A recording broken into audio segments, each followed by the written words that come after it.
Mise en route de notre modèle DECAP 25. Commencez par contrôler le niveau d'huile de votre compresseur.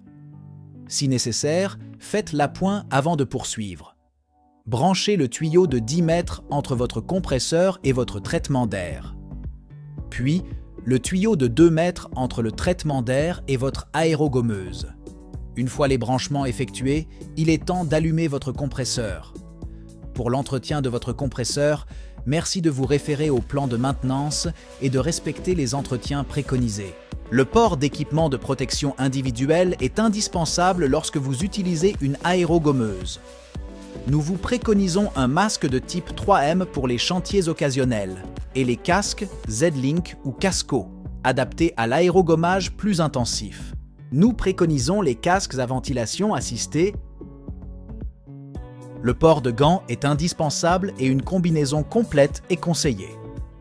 Nous recommandons également de vous équiper de protections auditives.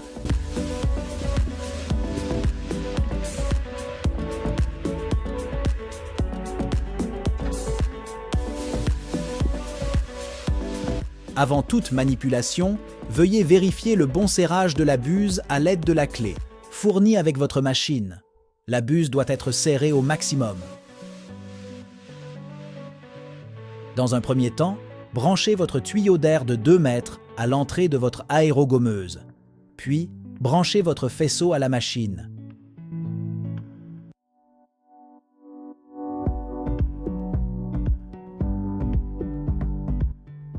Ensuite, allumez votre compresseur. Vous voyez alors votre manomètre monter en pression. Passons maintenant au remplissage de la cuve. En effet, votre cuve n'est pas constamment en pression, ce qui vous permet de la remplir à n'importe quel moment sans devoir éteindre votre compresseur. La cuve est en pression uniquement lorsque l'on active la gâchette du pistolet et se décompresse lorsqu'on la relâche. Veillez à remplir votre cuve aux 3/4 maximum. Une fois votre cuve remplie, nous pouvons commencer les réglages. Dans un premier temps, le réglage de la pression d'air. Pour cela, vous devez lever légèrement le bouchon au-dessus du manomètre, puis le tourner jusqu'à ce que l'aiguille atteigne le nombre de bars souhaité. Le second réglage à effectuer est celui du débit de l'abrasif, qui s'effectue à l'aide de la molette en bas de votre aérogommeuse. Vous devez la tourner environ 3 fois en actionnant le pistolet. Veillez à ce que le jet soit visible, mais très fin. Vous pouvez maintenant commencer votre aérogommage.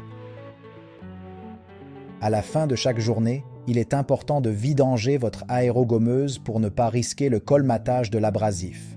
Ouvrez le bouchon pour que l'abrasif s'écoule. Remettez le bac en dessous, puis actionnez le pistolet pour vider correctement le tuyau et la cuve.